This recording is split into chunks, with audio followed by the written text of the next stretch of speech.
তো দাদা তোমার সঙ্গে তো একটা কুল নিয়ে ভিডিও করলাম, হ্যাঁ, আর এইটা আমার তরফ থেকে তোমাকে গিফট এনাও। এটা একটা ভিডিও করলাম, এই যে কুলের দাম টাম কেমন চলছে, আর আমাদের রথবাড়িতে তুমি থাকো, আমার খুব ভালো লাগলো।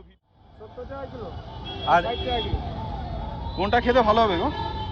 গুড় আর চিনি দুটাই মিষ্টি, এর মধ্যে পার্থক্য আছে। আচ্ছা, এটা চিনি, হ্যাঁ মিষ্টি দুটাই। আচ্ছা বাহ, এবার আমি তো কোনটা নেবো ওটাই বুঝে উঠতে পারছি না, এটা নেবো না ওটা নেবো। আপনাকে আমি উদাহরণে বুঝালাম। হ্যাঁ, এটা গুড়ের মতো মিষ্টি, এটা হচ্ছে মানে কড়া মিষ্টি। কড়া মিষ্টি, আচ্ছা, এটা হচ্ছে লাইট হালকা হালকা মিষ্টি, হালকা মিষ্টি না, মিষ্টি ভালোই মিষ্টি। আচ্ছা, আর এই কুলটা কত? এটা তো টক কুল। এটা তো টক কুল। আপনারা খেতে পারবেন না, মেয়ে ছেলের খাদ্য। হ্যাঁ, আচ্ছা তুমি তাহলে এটা 250 আমাকে দাও, আর এটাও 250 দাও, দুটো মিলিয়ে 500 দাও।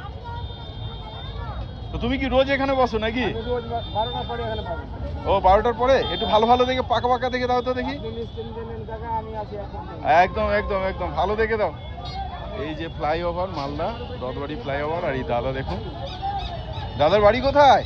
আমার বাড়ি হচ্ছে এয়ারপোর্টের পেছনে।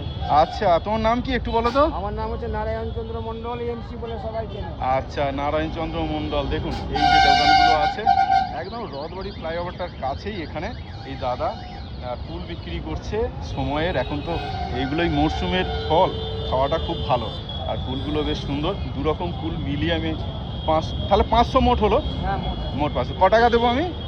30 টাকায় দেন তো। ও আচ্ছা, 30 টাকাতেই হয়ে যাবে। বাহ, খুব ভালো।